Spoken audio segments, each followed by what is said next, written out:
In the mathematics of eternity, stars are merely punctuation marks between vast sentences of nothing. They burn and they die, and in the cosmic ledger of existence, even the mightiest civilizations are rarely more than footnotes, briefly bright, quickly forgotten. The Thessari Dominion had believed itself to be more than a footnote. For 11,000 years, they had stretched across 47 systems, their crystalline spires reaching toward heavens they had mapped in exhaustive detail. They had catalogued 18 million species, uplifted 43 to sentience, and buried 6 that had proven disappointing.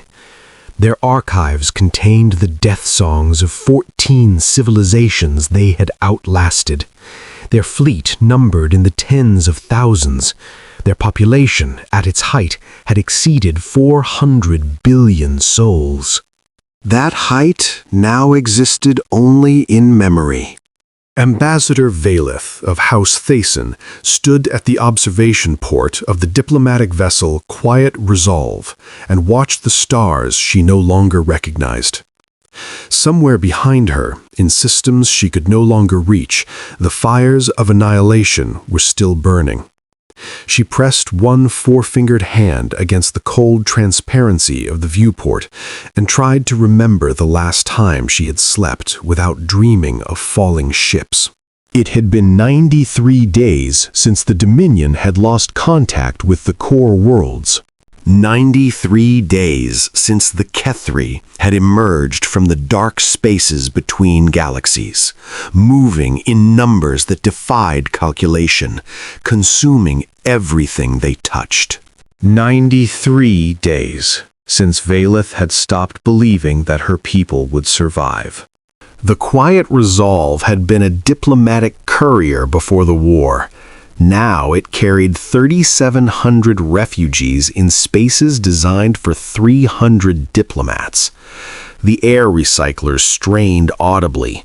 The food synthesizers produced nutrition in the form of gray paste. Children slept in cargo holds while their parents whispered prayers to gods who had not answered in weeks. And Valeth stood at the viewport, watching the approach to a world she had dismissed as irrelevant only a decade before. The third planet of an unremarkable yellow star in an unfashionable arm of the galaxy, home to a species that had achieved interstellar travel barely 2 centuries ago. Humanity, loud, contradictory, bafflingly aggressive in their internal conflicts, and yet somehow still present when more promising species had faded into extinction. The Thessari had sent observers to Earth 3 times in the past century. Each time the reports had been filed under developing species of limited strategic value. Humans built stations instead of habitats, ships instead of arcs, weapons instead of monuments. They think in decades, the last observer had written. Their architecture reflects their mortality. They have no concept of permanence. They will not matter in 1,000 years. That report had been written 60 years ago. Now, Valeth was approaching Earth not as an observer, but as a supplicant. The thought tasted like ashes on her tongue. Behind her, the door to the observation chamber cycled open with a soft hiss. She did not turn. She knew, by the cadence of the footsteps, who had entered. "We're receiving a response from their orbital station," Counselor Mithrin said. His voice carried the careful neutrality of someone who had delivered too much bad news to feel anything anymore. They're granting us docking clearance." Valeth closed her eyes briefly. "What conditions?" "None. They simply said we're welcome to dock and that medical teams are standing by." Now she turned. Mithrin stood in the doorway, his scaled crest flat against his skull in a posture of confusion rather than aggression. He was young, barely 400 years old, and the war had aged him in ways that years could not. "No conditions?" Valeth repeated. The human who responded, Captain Chen, she called herself, said that we looked like we'd had a rough journey, and that there would be time for politics after everyone was fed and rested. Velith stared at him. In 11,000 years of Thessari diplomacy, she had never encountered a power that did not immediately leverage the desperation of refugees. Asylum always came with terms. Sanctuary always carried a price. It was the nature of civilizations. The strong extracted from the weak, and the weak endured or perished. That's all she said? Mithrin's crest twitched. She also asked if we had any dietary restrictions she should know about, and whether our children would be frightened by dogs. Velith turned back to the viewport, studying the growing crescent of Earth with new attention. What, she asked slowly, are dogs? The orbital station was called Waypoint. It was not beautiful. Where Thessari stations were grown from living crystal, their surfaces singing with harmonic resonance, Waypoint was a brutalist assembly of metal and polymer, functional angles, visible welding seams, running lights in garish colors that served no aesthetic purpose whatsoever. And yet, it was enormous. Velith had expected a minor outpost, perhaps 2 kilometers in diameter. Waypoint stretched 30 kilometers across its central axis, with spoke arms reaching outward to docking facilities that could accommodate hundreds of ships simultaneously. As the quiet resolve approached, Velith saw vessels of a dozen species cycling through arrival and departure protocols with mechanical efficiency. The station wasn't here 10 years ago, Mithrin said softly, reviewing data on his console. According to our records, they only began construction 6 years ago. Impossible! A station this size would take 60 years by Thessari construction methodology. They completed it in 32 months. Velith said nothing. She watched a human cargo vessel slide past the viewport, utilitarian, angular, and somehow aggressive in its lack of ornamentation, and tried to reconcile what she was seeing with the species she had dismissed as irrelevant. The docking procedure was unremarkable. Quiet resolve settled into an assigned berth, umbilicals extended, and atmospheric seals engaged with a soft pneumatic sigh. Within minutes, a team of humans had connected power and life support, and a message appeared on the main console. Welcome to Waypoint Station. Medical facilities in Section 7 Alpha. Food and temporary housing in Section 12 Beta. All Thessari refugees please proceed to processing for identity registration. No weapons checks required. Keep personal belongings with you. Captain Chen will meet with Ambassador Velith in Conference Room 3 at her earliest convenience. Velith read the message 3 times. No weapons checks? Mithrin said, incredulous. We could be carrying anything. Perhaps they don't consider us a threat. That would be remarkably arrogant. Velith shook her head slowly. Or remarkably confident. She left Mithrin to coordinate the refugee processing and made her way alone to Conference Room 3. The corridors of Waypoint were wide enough to accommodate species of varying size, but the aesthetic remained aggressively human. Exposed conduit, color-coded walkways, and signage in multiple languages that she assumed represented human cultural diversity. Humans, she noticed, were everywhere. They moved through the corridors with purpose, rarely pausing to stare at the alien species passing by. A young woman with dark skin and close-cropped hair stepped aside politely to let Velith pass, offering a small nod of acknowledgement. An older man in engineering coveralls gave her directions when she hesitated at an intersection, his manner neither deferential nor hostile, merely helpful. It was deeply strange. Velith had visited species still recovering from their first contact with galactic civilization. They always displayed some combination of awe, fear, or resentment toward the elder races. Humanity had been part of the galactic community for less than 2 centuries. They should have been uncertain, eager to prove themselves, desperately seeking approval from civilizations that measured their age in millennia. Instead, they seemed comfortable, as if the presence of alien refugees on their station was simply another item on the day's agenda.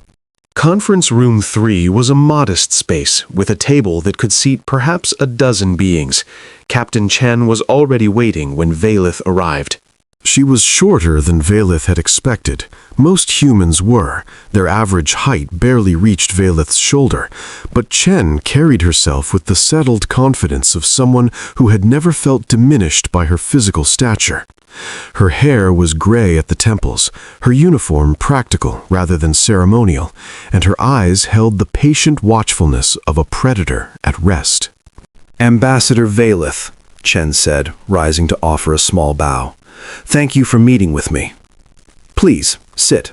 Can I get you anything? Water? Tea? Something stronger?" "Water would be acceptable." Valeth settled into the chair opposite Chen. Noting its ergonomic design, it adjusted automatically to accommodate her Thessary anatomy. Someone had prepared for their arrival with uncomfortable thoroughness. "Captain Chen, I must confess that your welcome has been unexpected." "Unexpected?" Chen poured water from a carafe into a crystal glass. "In what way?" "We are refugees. We arrive without resources, without military capability, fleeing a war we are losing. In my experience, such circumstances invite exploitation." Chen's expression flickered. Something that might have been amusement might have been sadness, and she slid the glass across the table to Valeth. "Ambassador, 73 years ago, a quarter of Earth's population lived in refugee camps after the Pacific Crisis. 12 years before that, the African continental emergency displaced 600 million people in 18 months. We have institutional memory of what it means to flee, to lose everything, to arrive somewhere with nothing but your life and the hope that someone will help." She paused, and her eyes met Valeth's with unexpected intensity. "We help because we remember." Valeth took the water but did not drink. That is an unusual philosophy for a spacefaring power. "Maybe." Chen leaned back in her chair. "But you're here, and your people are being fed and treated for medical conditions they couldn't address on a crowded ship, and that matters more than philosophy. Tell me, Ambassador, what are we looking at? What's coming?" The question was gentle. Chen's tone held none of the cold calculation that Valeth had expected from a leader presented with strategic intelligence. She simply asked, as though she genuinely wanted to understand. For reasons she couldn't articulate, Valeth found herself answering honestly. "The Kethri," she said. "We don't know where they came from. The void between galaxies, we believe. The spaces where nothing lives, where nothing was supposed to live. They appeared 9 months ago on the outer edge of Thessary space. We thought they were a scouting party. We sent a fleet of 3,000 ships to contain them." She paused, drank the water, set the glass down. "The fleet was destroyed in 7 hours. Chen's expression did not change, but something in her stillness deepened. 3,000 ships, she said quietly. 3,411. We did not believe it at first. Our ships were the finest in the known galaxy. Our weapons technology had been refined over millennia. We thought it was a mistake, a transmission error, a failure of intelligence. We sent a second fleet, larger, 7,000 vessels, with our most experienced commanders. And? They lasted 3 days. Valeth's voice had gone flat. The Kethri did not attempt to communicate. They did not demand surrender.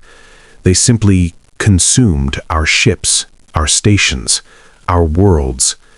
We have lost contact with 19 systems in the past 90 days. By our estimates, based on population data from before communications ceased, that represents approximately 80 billion Thessery. The number hung in the air between them. 80 billion. Chen's hands rested on the table, motionless.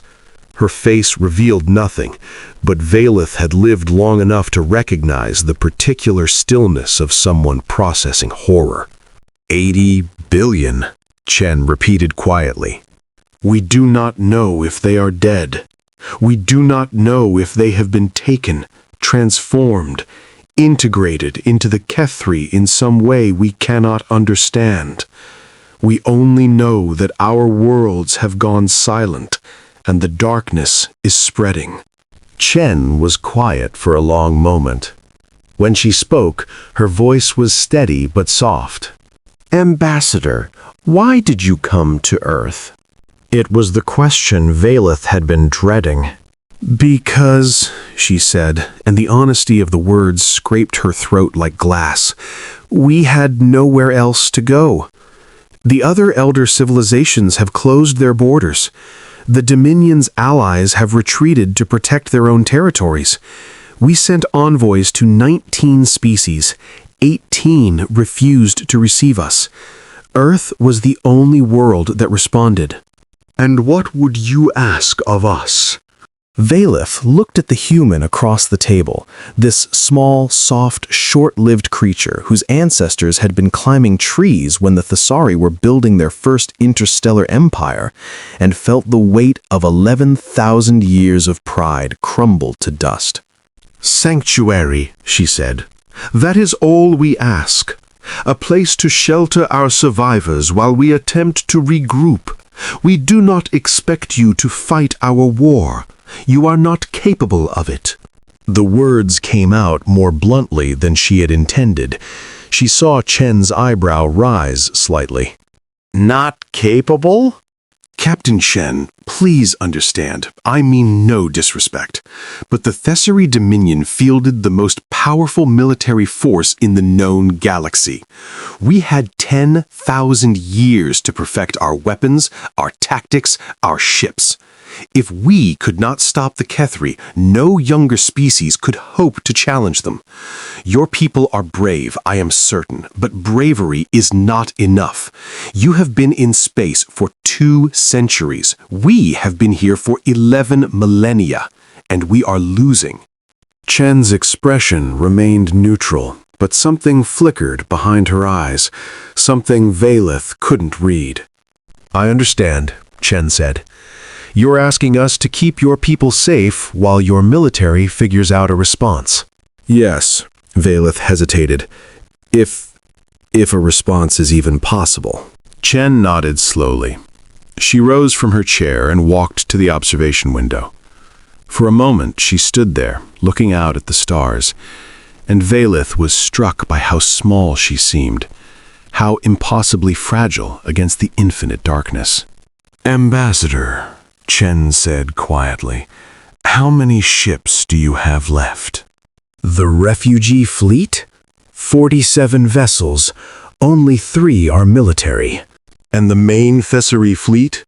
We do not know. Communications with the core worlds have been severed. The last reports we received suggested perhaps 4,000 vessels remained combat capable, but that was 60 days ago. The number is certainly smaller now, perhaps much smaller. Chen was quiet for a long moment. Then she turned back to face Valeth. I need to ask you some questions, she said. They may seem strange, but I need honest answers. Can you do that?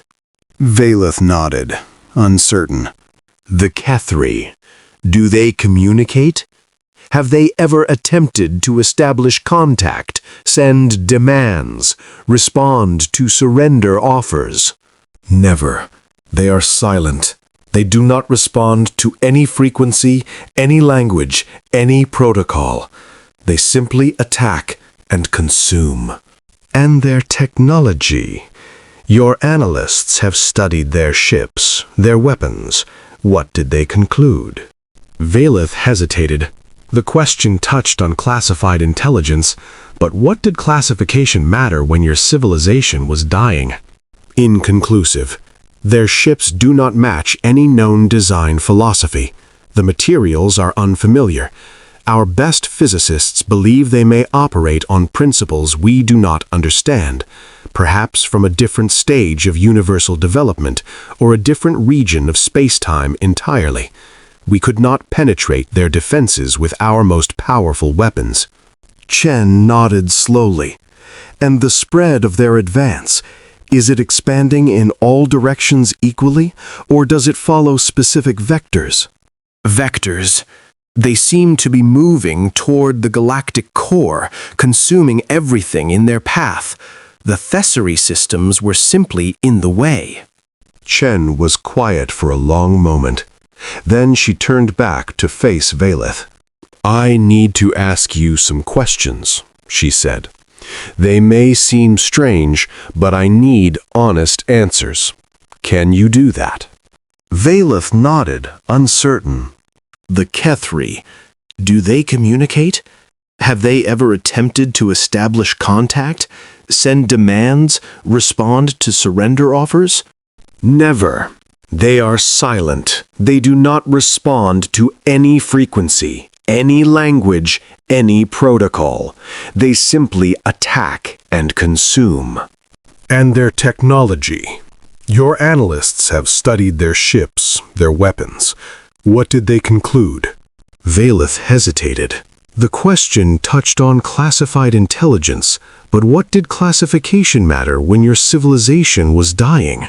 Inconclusive. Their ships do not match any known design philosophy. The materials are unfamiliar. Our best physicists believe they may operate on principles we do not understand, perhaps from a different stage of universal development or a different region of space-time entirely. We could not penetrate their defenses with our most powerful weapons. Chen nodded slowly. And the spread of their advance? Is it expanding in all directions equally, or does it follow specific vectors? Vectors. They seem to be moving toward the galactic core, consuming everything in their path. The Thessery systems were simply in the way. Toward the core, Chen repeated. Not toward population centers, not toward military targets, toward the core. Yes, why do you ask? Chen didn't answer immediately. She walked back to the table, poured herself a glass of water, and drank it slowly. When she set the glass down, her expression had changed, hardened into something Valeth couldn't quite identify. Ambassador, I'm going to tell you something that may be difficult to hear, but you came here asking for help, and you deserve to understand what that help might look like. Valeth felt a chill run along her spine. What do you mean? Earth has been watching the situation in Thessery space for the past 7 months. We've been tracking the Kethri advance, analyzing their movements, monitoring your communications, the ones you thought were secure. The words landed like physical blows. Valeth felt her crest rise in shock and anger. You intercepted our transmissions? Yes. That is an act of espionage, a violation of... It's prudent intelligence gathering in a time of existential threat. Chen's voice was calm, unapologetic. Ambassador, when a force capable of destroying the most powerful civilization in the known galaxy appears on the galactic stage, only a fool ignores it. We are not fools. Valeth forced her crest to flatten. She was in no position to make demands, and she knew it. What did you learn? She asked tightly.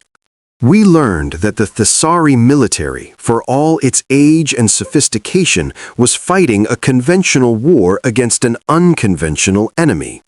Your admirals sent fleets in standard formations, attacked with standard weapons, followed standard protocols. Against any known enemy, those tactics would have been overwhelming. Against the Kethri, We did not know how to fight them, Valeth admitted. They were unlike anything we had encountered.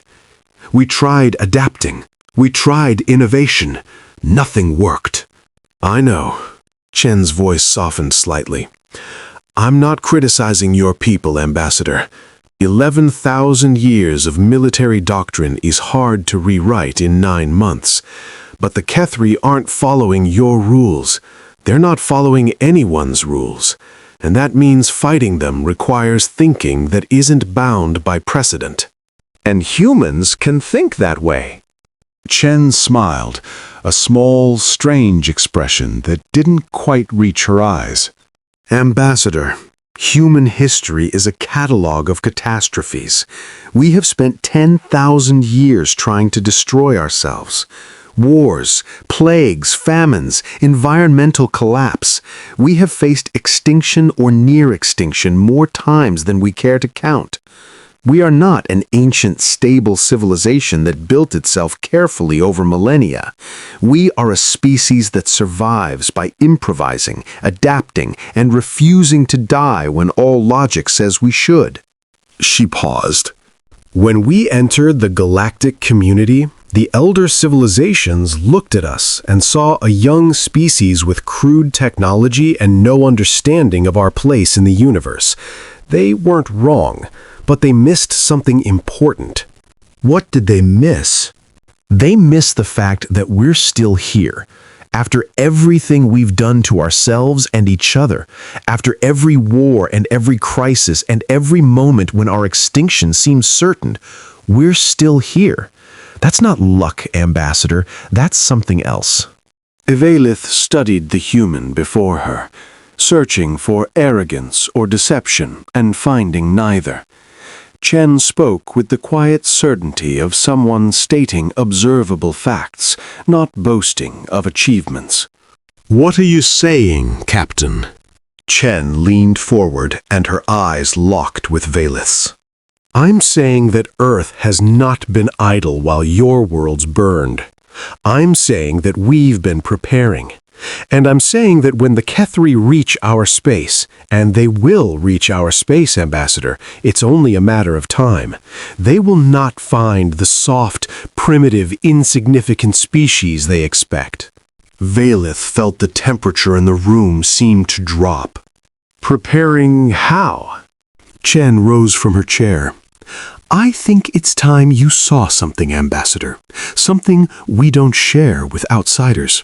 But given the circumstances, I believe you've earned the truth. The journey from Waypoint to Earth's surface took 40 minutes in a shuttle that Valeth would have described as aggressively unremarkable. The vessel was clean, efficient, and utterly devoid of the aesthetic considerations that marked Thessary design. It was a tool, nothing more. Built for function, discarded when obsolete. And yet, as they descended through Earth's atmosphere, Valeth found herself watching the human crew with growing unease. They were too calm. The shuttle pilot exchanged quiet jokes with her co-pilot while navigating turbulence that would have alarmed a Thessary crew. The security personnel sat in perfect stillness, their eyes alert but their bodies relaxed. Captain Chen reviewed reports on a tablet, occasionally making notes, as though the fate of civilizations was simply another item requiring her attention.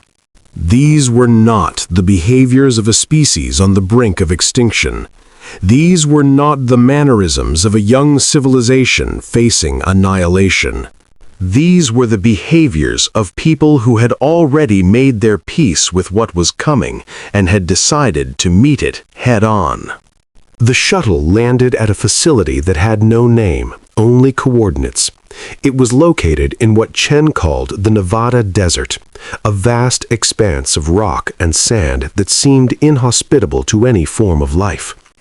The structures that rose from the desert floor were massive, utilitarian, and surrounded by security measures that Valeth's trained eye immediately recognized as military grade. "What is this place?" she asked as they walked from the landing pad toward the main complex. "Officially, it doesn't exist," Chen replied. "Unofficially, it's where we build the things we don't talk about." The interior of the facility was a labyrinth of corridors and checkpoints, each one requiring biometric verification from Chen before they could proceed. Valeth counted 17 security gates before they reached their destination. The room they entered was a command center of sorts, a vast circular space filled with holographic displays and staffed by humans in identical dark uniforms. The displays showed star charts, fleet positions, logistics data, and tactical projections. It took Valeth several seconds to realize what she was looking at. "These are the Kethri advance vectors," she said slowly. "You've mapped their movement with more precision than our own intelligence services." "We've been tracking them since they first appeared," Chen confirmed. "We have assets in places your people never thought to look." What kind of assets? Chen didn't answer. Instead, she led Valeth to a central holographic display and entered a series of commands. The image that appeared made Valeth's breath catch in her throat. It was a ship. Or rather, it was the outline of something that might be called a ship. A vast, angular silhouette that dwarfed any vessel Valeth had ever seen. It stretched across the display like a wound in the stars, its surfaces bristling with structures she couldn't identify. What is that?" "That," Chen said quietly, "is the Vigil. She's the first of her class. We laid her keel 18 months ago. She'll be complete in 6 weeks. Valeth stared at the display. The scale markers suggested a length of nearly 50 kilometers, larger than most space stations, larger than anything that had any right to move under its own power. That's impossible, she breathed. No shipyard could construct something that size in 18 months. The metallurgical requirements alone, the power systems, the structural engineering. "Ambassador." Chen's voice was gentle but firm. "You're thinking in terms of what's normal, what's conventional, what's possible based on how things have always been done." She touched the display, and the image rotated, revealing new details. "Humanity has been in space for 2 centuries. In that time, we've fought 3 interstellar wars, 2 with each other and 1 against the Kreth conglomerate. We lost 6 colony ships to navigational failures in our first 50 years. We lost 2 billion people to the synthetic plague of 2247. We lost a third of our fleet to the Orion Rebellion.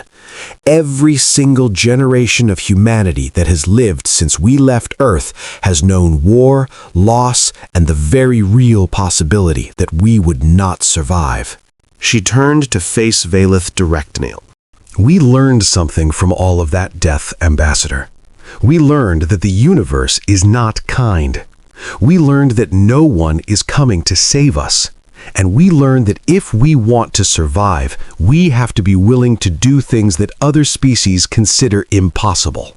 But the resources are considerable. But humanity has been preparing for extinction since we first looked up at the stars and understood what we were seeing. Every asteroid we've mined, every colony we've established, every factory we've built, all of it has been designed with one question in mind. What happens when the threat comes that we cannot talk our way out of, cannot run from, cannot negotiate with?" Chen gestured at the display. "The Vigil is the answer to that question. And she's not alone." The image shifted again, and Valeth watched as additional silhouettes appeared.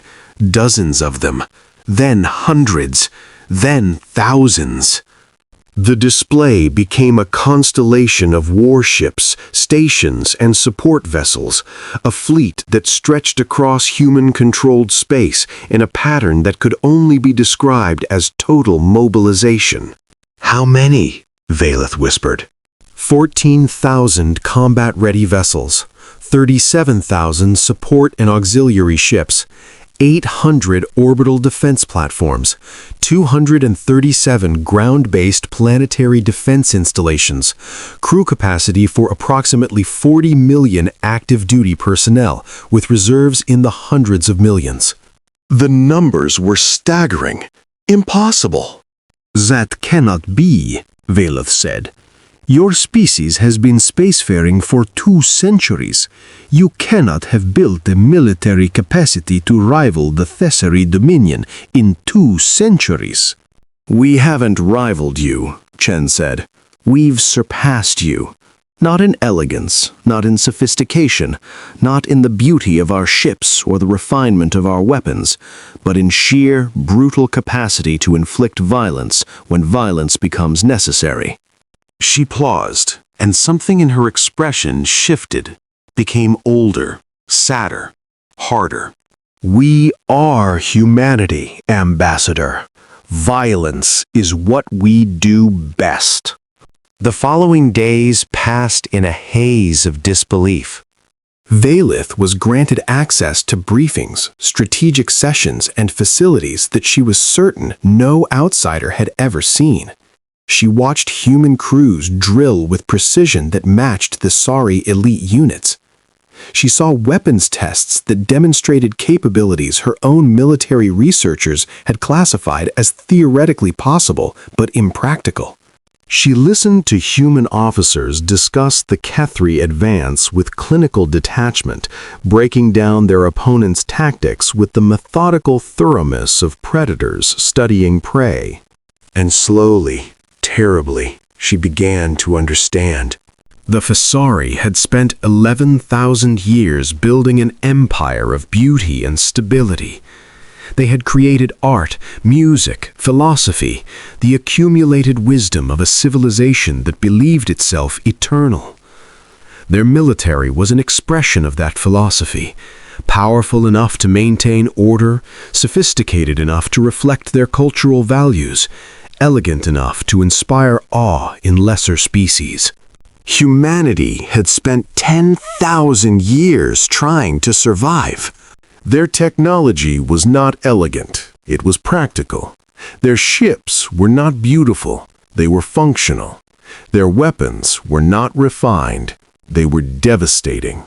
They had not built an empire, they had built an arsenal. And they had kept it hidden. "Why?" Valeth asked Chen 3 days after her arrival at the Nevada facility. "Why did you conceal this?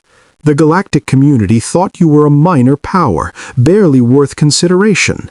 If you had revealed your true capabilities—" "We would have been perceived as a threat," Chen finished, "and threats get eliminated before they mature. Your own dominion has absorbed or destroyed 6 emerging civilizations that showed concerning military potential. We read the history, Ambassador. We learned the lesson." "So you hid in plain sight." We presented exactly what the galaxy expected to see. A young, aggressive, somewhat primitive species slowly learning its place in the cosmic order.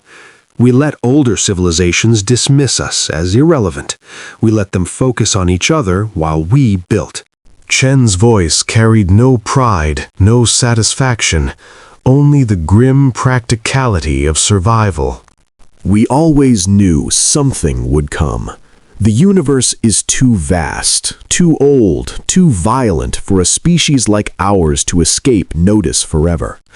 The K3, or something like them. It was inevitable. So we prepared." "For 20 years?"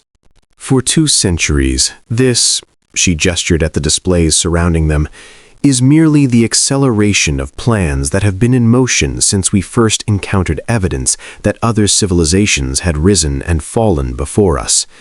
We found ruins, Ambassador, dead worlds, species that had achieved everything we dreamed of and then vanished. We asked ourselves what had killed them. We asked ourselves what would eventually come to kill us. And you built this fleet. We built everything we might need. Ships, yes, but also weapons, strategies, contingencies. We studied every threat we could imagine, and some we couldn't. We ran simulations for scenarios that made our politicians sick to contemplate. And we prayed, those of us who still pray, that we would never have to use any of it. She looked at Valeth with ancient eyes in a young face. But we knew we would. On the 7th day, the news arrived. Valeth was in her quarters when the alert sounded, a soft chime that nonetheless sent ice through her veins. She reached the command center within minutes, pushing through crowds of human officers who moved with grim purpose toward their stations. Captain Chen was already there, standing at the central display, her face illuminated by the cold light of tactical projections. "Ambassador," she said without turning, "I'm afraid your estimate was optimistic." The display showed a sector of space approximately 30 light-years from Earth. A Thessary designation blinked in the corner. Sector Omega-7, formerly home to 3 inhabited worlds and approximately 2 billion citizens. The words "no signal detected" pulsed beneath the designation. "They've reached the outer colonies," Valeth said, her voice hollow. That's 5 months ahead of projections." They're accelerating. Chen's fingers moved across the interface, pulling up additional data. In the past 72 hours, we've lost contact with 19 systems, not just the Sari, 3 collective outposts, 7 independent colonies, the entire Marsh Concordant trading hub at Junction Prime. The scope of it was overwhelming. Valeth watched the display as more systems flickered from green to red, each one representing millions or billions of lives simply gone. How soon until they reach human space? At their current rate of advance, 37 days, possibly less. Chen turned to face the room, and every human present straightened almost imperceptibly.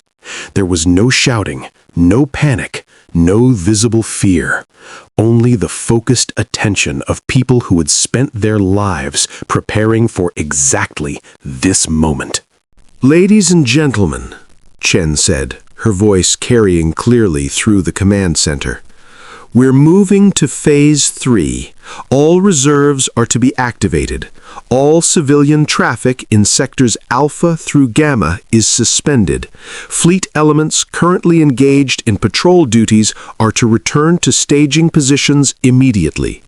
She paused, and something in her expression shifted, became harder, colder, more absolute. This is not a drill. This is not a contingency exercise. This is what we built for. Every sacrifice, every secret, every year of preparation, it all leads to this. The enemy is coming. They do not negotiate. They do not stop. They do not show mercy.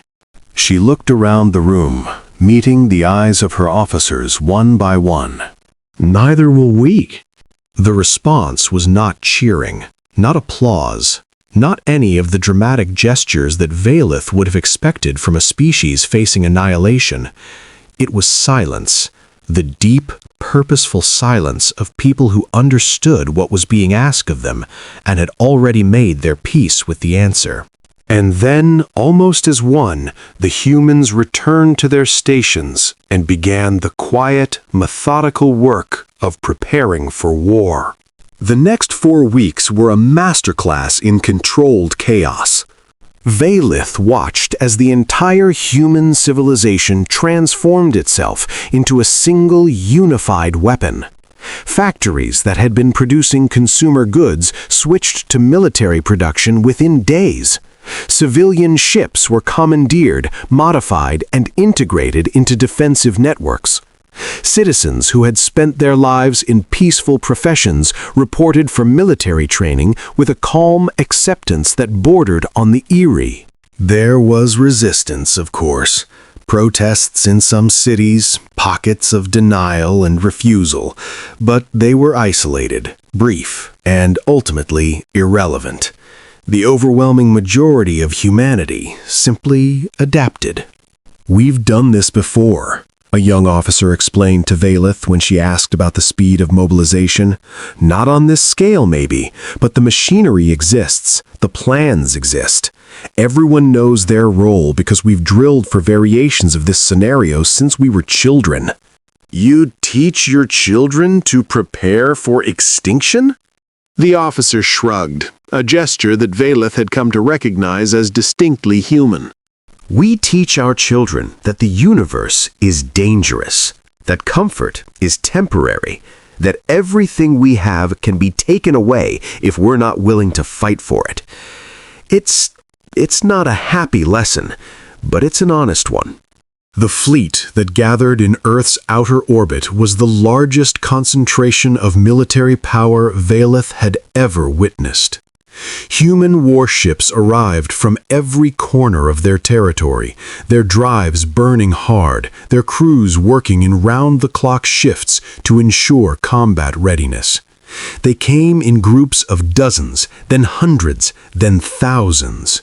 A tide of angular, brutal vessels that turned the darkness between Earth and Luna into a forest of running lights. And at the center of it all, still under construction but growing more complete with each passing day, was the Vigil. Valeth stood at the observation deck of Waypoint and watched the great ship take shape. Workers swarmed over her hull like insects, installing weapon systems, armor plating, and components whose purpose Valeth couldn't even guess. Her scale was difficult to comprehend, a mountain that moved, a weapon that dwarfed entire fleets. "She'll be ready in 3 days, Captain Chen said, joining Valeth at the viewport. "Ahead of schedule, but our people are motivated." "What is she, exactly?" Chen considered the question. "She's a statement, a message to anything that thinks it can destroy us. She's everything we've learned about war built into a single hull." "She won't be enough." "No, by herself, no. But she's not alone, Ambassador. None of our ships are alone. That's the secret, if there is one. Humans are not the strongest individual species. We're not the fastest or the smartest or the most technologically advanced. But we understand something that older civilizations sometimes forget." "What's that?" "That survival is a collective achievement. That the strength of one is nothing compared to the strength of all. We are a species of 700 billion individuals, Ambassador, across our colonies, our stations, our ships. And right now, at this moment, every single one of us is focused on a single goal. Not advancement, not profit, not power, just survival." She turned to face Valeth, and her eyes held something that might have been compassion. "Your people built an empire, and the empire failed you. We built a family. It's less elegant, it's messier, but it's harder to break." On the 31st day, the Kethri arrived. The warning came from a sensor platform at the edge of the Sol system, a tiny automated station that had been monitoring deep space for decades, waiting for exactly this moment. Its final transmission was a simple pulse of data, coordinates, mass readings, and velocity calculations. Then it went silent. In the command center, Valeth watched the tactical display as the enemy emerged from the darkness. At first, they were just points of light, distant, cold, almost abstract. Then the resolution improved, and the points became shapes, and the shapes became... She had no words for what she was seeing. The Kethri were not ships in any meaningful sense. They were geometries, vast, impossible structures that seemed to exist in more dimensions than space should allow. They twisted and folded as they moved, their surfaces reflecting light in ways that hurt the eye. There were thousands of them, perhaps tens of thousands, and they moved with a unity that suggested either perfect communication or perfect identity. Contact confirmed. A human officer reported. Enemy fleet entering sensor range.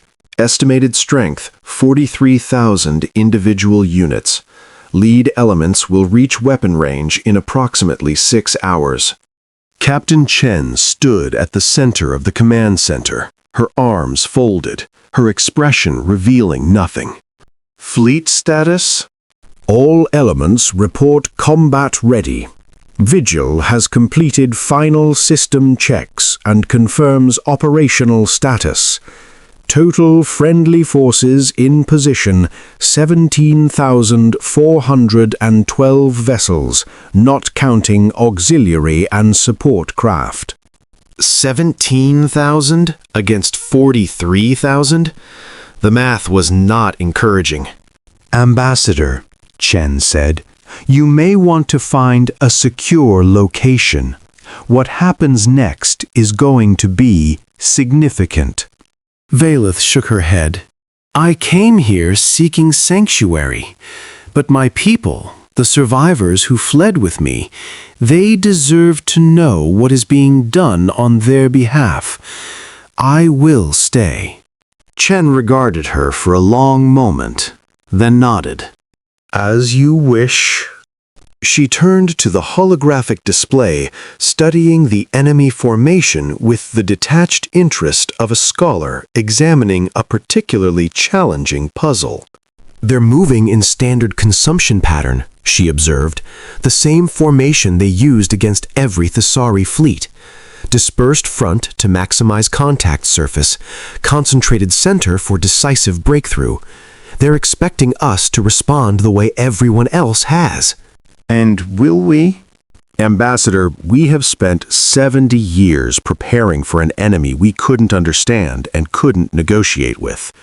We have run more simulations than I could count, analyzed every scrap of data from your civilization's losses, and developed countermeasures for scenarios that we hoped we would never face. She smiled, a cold, hard expression that held no warmth whatsoever. We are not going to respond the way everyone else has. She raised her voice to address the room. All stations, this is Captain Chen. Signal the fleet. Execute Operation Silent Promise. Repeat, execute Operation Silent Promise. The command center erupted into controlled activity. Officers confirmed orders, transmitted codes, and reported status updates in a continuous stream of professional calm. But Valeth noticed something strange. The tactical display was not showing the expected movement. The human fleet was not advancing. Captain, she said, your ships, they're not engaging. Not yet. But the Kethri are closing. In 6 hours. In 6 hours, they'll reach the outer perimeter. And then they'll learn something that no one has ever taught them before. What? Chen turned to face her, and in that moment, Valeth saw something in the human's eyes that she would remember for the rest of her very long life. It was not fear. It was not anger. It was not even hatred. It was patience. The patient, ancient, predatory patience of a species that had learned to wait for exactly the right moment. They'll learn, Chen said quietly, that we were never undefended.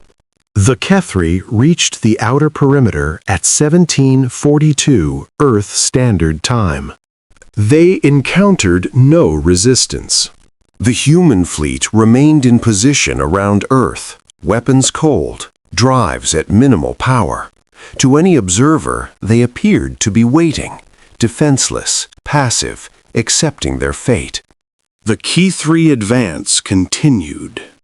At 1815, the lead elements of the enemy fleet reached a point in space approximately 2 billion kilometers from Earth.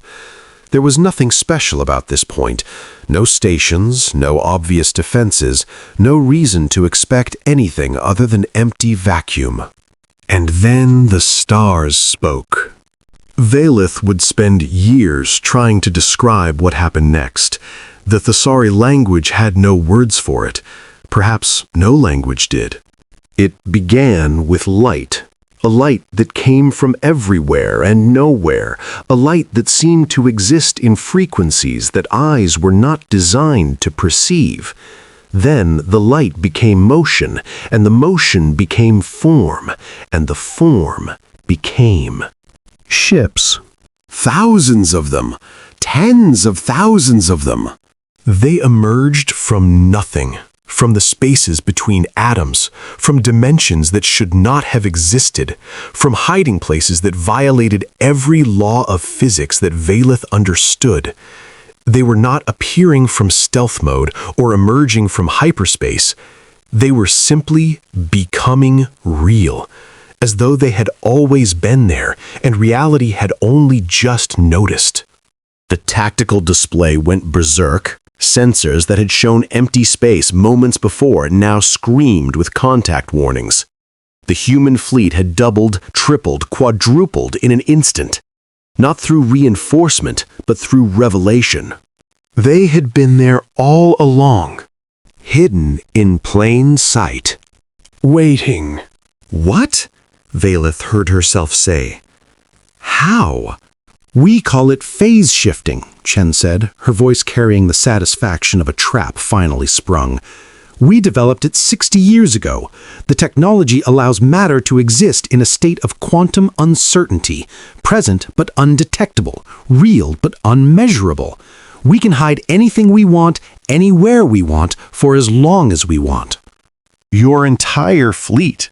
Not the entire fleet, just the part we wanted you to see. Just the part we wanted them to see. The revealed fleet was already in motion. They had emerged in perfect formation, positioned to strike the Kethri flank with devastating precision. Their weapons began firing before the enemy had time to react, beams of energy that tore through the alien geometries like fire through paper. The Kethri reeled. For the first time in their relentless advance across the galaxy, they faced an enemy that had not lined up to be slaughtered. They faced an enemy that had planned, prepared, and positioned itself with the cold patience of a species that understood exactly what it was fighting. They faced humanity. And humanity was not playing fair. All fleet elements, weapons free, Chen commanded. Show them why we're still here. The Battle of Seoul, if it could be called a battle, lasted 7 hours. In those 7 hours, Valeth watched humanity fight with a ferocity and precision that redefined her understanding of war. Human ships moved in formations that seemed almost organic, each vessel anticipating the movements of its allies without visible communication. Their weapons struck with surgical accuracy, targeting specific points on the Kethri structures that Thessari analysis had identified as potential weaknesses. They were right. The Kethri, for all their horrifying power, were not invincible. They could be hurt, they could be damaged, they could be destroyed. It simply required understanding them in ways that no civilization had ever managed, and humanity, with its talent for violence and its willingness to study the tools of death, had managed it. But the true horror came not from the weapons or the tactics. It came from the vigil. The great ship entered the battle 3 hours after engagement began. She moved with impossible grace for something her size, her drives pushing her through the enemy formation like a blade through water. Her weapons fired continuously, beams and missiles and things that Valeth couldn't identify, and everything they touched died. But it was her final weapon that ended the battle. At 01:17, when the Kethri fleet had been reduced to perhaps 15,000 functional units, Vigil came to a halt at the center of the engagement. Her running lights flickered and then went dark. Her weapons fell silent. Her drives powered down. For a terrible moment, Velith thought the ship had been disabled. Then Vigil spoke. The transmission went out on every frequency in every language to every receiver capable of detecting it. It was not a human voice. It was something older, deeper, more primal. A sound that seemed to bypass the ears entirely and resonate in the bones. We are humanity. The words carried weight, not just meaning, weight, as though they were physical things pressing against reality itself. We do not forget. We do not forgive. We do not surrender. And then the Vigil did something that violated every law of physics that Velith understood. She reached out. It was not a weapon, not exactly. It was a wave of something, energy, force, will, that expanded from the great ship like a ripple in a pond. It moved through the Kethri fleet, touching each alien geometry with something that might have been a whisper or might have been a scream. Where it touched, the Kethri stopped. Not destroyed, not disabled, simply stopped. They hung frozen in space, their impossible geometries locked in positions of mid-motion, their threat neutralized in an instant. The battle was over. What, Velith breathed, did you just do? Captain Chen stood at the center of the command center, her face illuminated by the glow of tactical displays that no longer showed threats. She looked exhausted, truly exhausted, for the first time since Velith had met her. "We gave them a choice," she said quietly. "The same choice they gave every civilization they've encountered. Stop or be stopped." But how? That technology, that capability, was developed over centuries by a species that knew, eventually, we would face something we couldn't kill with conventional weapons. The Vigil doesn't destroy, Ambassador. She communicates. She reaches into the fundamental fabric of reality and explains very clearly that this particular region of space is not available for consumption. Chen turned to face Velith, and her eyes held the weariness of a species that had carried an impossible burden for far too long. We learned something in all our years of studying death. We learned that the universe is full of things that cannot be killed. Forces, patterns, tendencies that exist beyond the reach of any weapon. But anything that exists can be communicated with. Anything that has a will can be reasoned with. And anything that can be reasoned with can be convinced to stop. You convinced them? We showed them something they had never seen before. A species that would not break. A species that had prepared for them specifically, not with bigger weapons or faster ships, but with a willingness to become something they couldn't consume. She smiled, a genuine smile, tired but real. We showed them that eating us would cost more than it was worth, and they stopped. In the days that followed, the galaxy learned what humanity had done. The Kethri did not retreat, they simply became dormant. Their vast fleet hung frozen at the edge of the Sol system, a monument to a threat that had been neutralized without understanding or resolution. Human scientists began the long process of studying them, seeking to understand what they were and why they had come. But that was work for the future. In the present, the survivors of 100 shattered civilizations looked at the small, loud, contradictory species that had stopped the unstoppable and they saw something they had never expected to see. Hope. Valith stood at the observation port of Waypoint and watched the frozen Kethri fleet gleaming in the distance. Behind her, the corridors hummed with activity. Thessari refugees finding their feet, learning human customs, beginning the slow process of rebuilding lives that had been shattered by war. Captain Chen joined her at the viewport. "Your people are settling in well," Chen said. "The Cultural Integration Committee is impressed. They say the Thessari have adapted faster than any species they've worked with." "We are survivors," Valith replied. "It is what we do." I know the feeling. They stood in silence for a moment, watching the stars. "Captain," Valith said finally, "may I ask you something?" "Of course."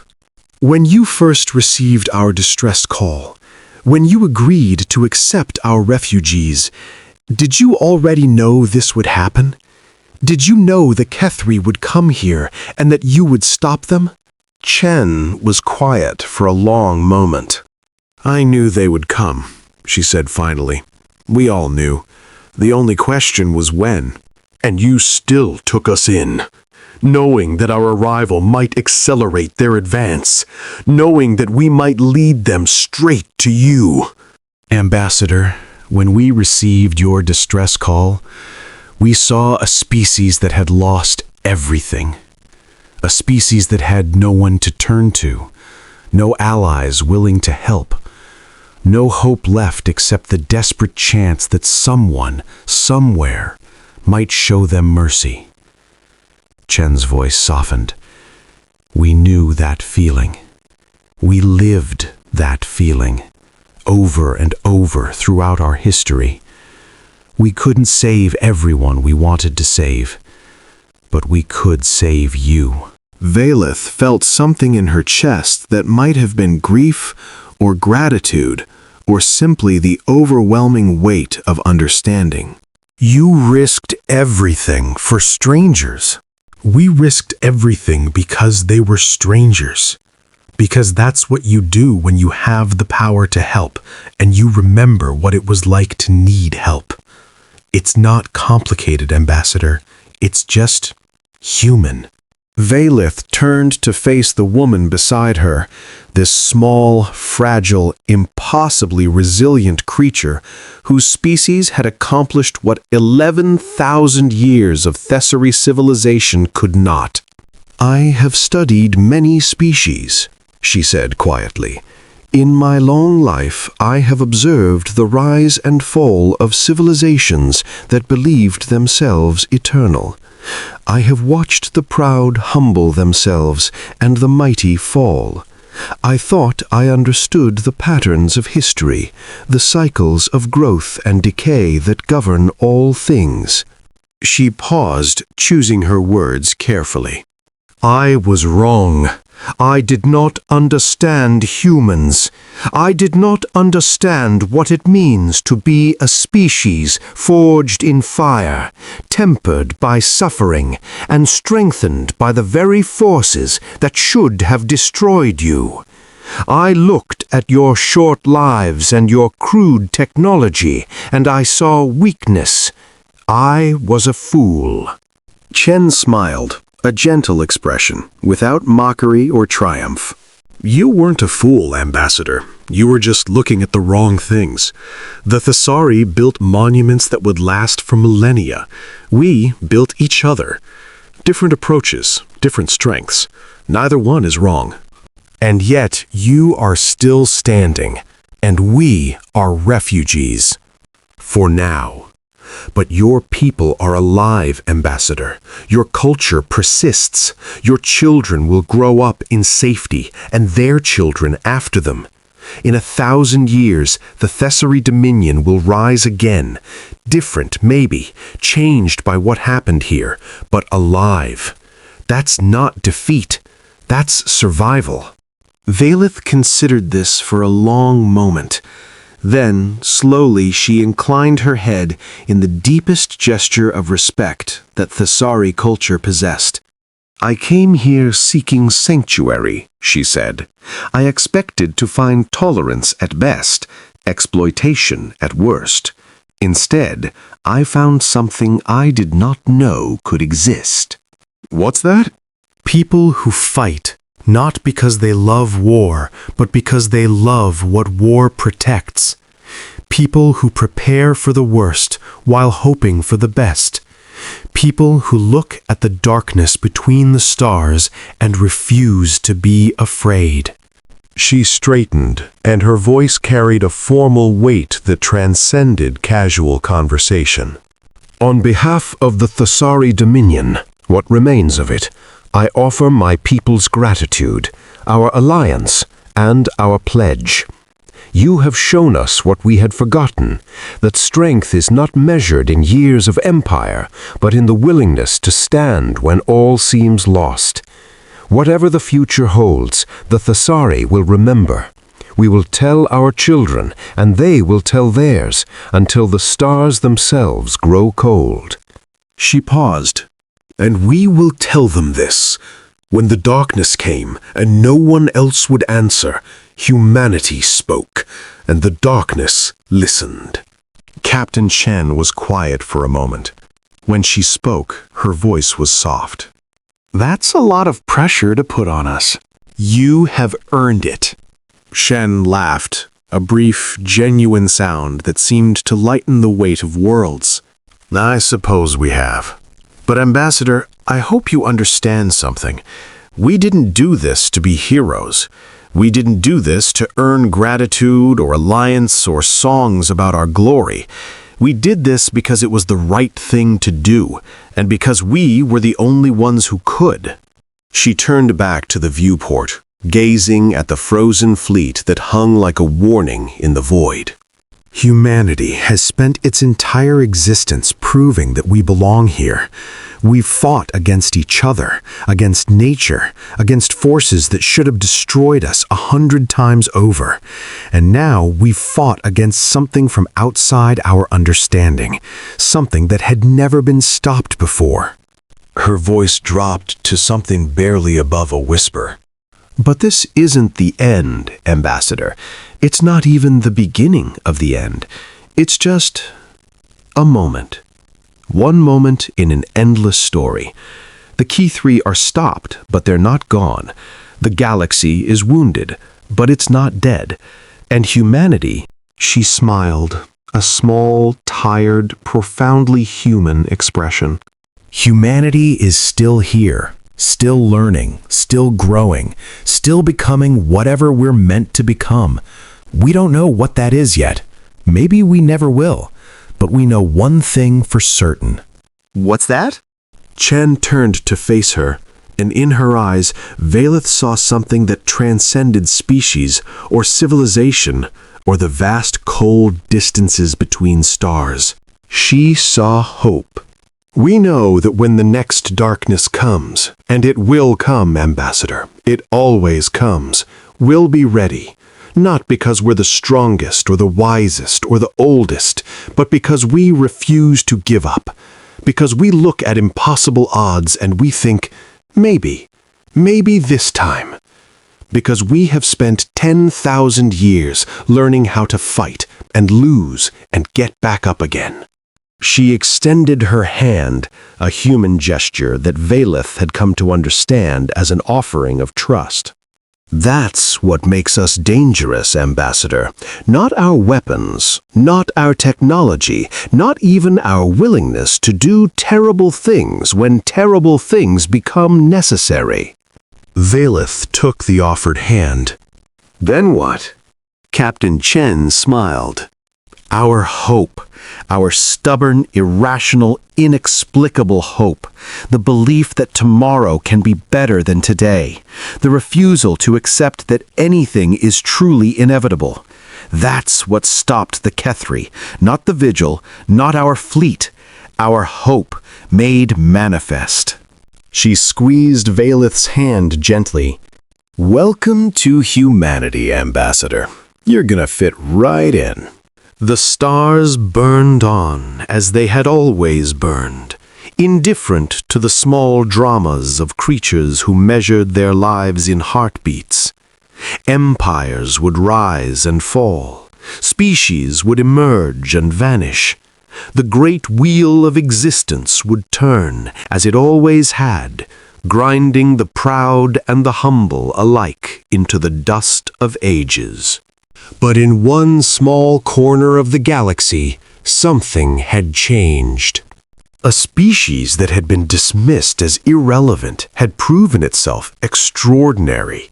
A civilization that had been counted as primitive had revealed depths that the ancient powers could not fathom. A world that had been written off as a footnote in galactic history had become the pivot point of a new era. And in the cold dark between the stars, where the Kethri fleet hung frozen and silent, something stirred. Not the Kethri themselves. They remained dormant, held in stasis by forces they could not understand, waiting for a resolution that might never come. No, the stirring was something else, something deeper, something that existed in the fabric of the universe itself, watching, measuring, evaluating. Humanity had been tested. Humanity had not been found wanting. And in the mathematics of eternity, where stars were punctuation marks and civilizations were footnotes, a new sentence had begun. It started with a single world. It started with a single species. It started with the simple, stubborn refusal to die. And it would not end for a very, very long time. In the observation port of Waypoint, Ambassador Valith of the Thesari Dominion stood shoulder to shoulder with Captain Chen of Earth's Fleet Command, and together they watched the sun rise over a planet that had defied the odds. "Captain," Valith said quietly, "I have a question." "Ask." "Your people, your species, you have endured so much, sacrificed so much, fought so hard. Do you ever wonder if it's worth it? If the universe is simply too large, too old, too hostile for any of us to truly matter?" Chen was silent for a moment.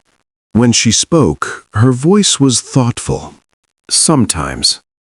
In the quiet hours, when there's nothing to do but think, I wonder if anything we do will last. If we're just delaying the inevitable. If all our struggles and triumphs and defeats are just noise in the end." She turned to face Valith. But then I remember something my grandmother used to say. She was born during the Pacific Crisis, raised in a refugee camp, spent her whole life watching people lose everything. And she used to tell me, the universe doesn't care if we matter, but we do, and that's enough. Chen smiled. We don't fight because we think we'll win. We fight because the fight itself matters. The choice to stand matters. The refusal to surrender matters. Maybe in 1 billion years, there won't be any record that we ever existed. Maybe the stars will burn out, and the universe will fall silent, and all of this, everything we've built and loved and struggled for, will be forgotten. She shrugged. But that's 1 billion years away. And today, right now, we're here. We're alive. We're making choices that matter to the people standing next to us. And that's enough, Ambassador. That has to be enough. Valith considered this for a long moment. Your grandmother sounds like she was a wise woman. She was, and stubborn, and too brave for her own good. Chen's expression softened, just like the rest of us. They stood in silence, watching the light play across the stars. And somewhere in the depths of space, where the frozen Kethri fleet waited in patient stasis, humanity's message continued to echo through frequencies that no other species had learned to hear. We are here. We are not afraid. We do not give up. And we will never, ever stop. The universe, vast and ancient and indifferent, continued on its way. But it did so just a little bit differently now. Because humanity had spoken. And the universe had listened.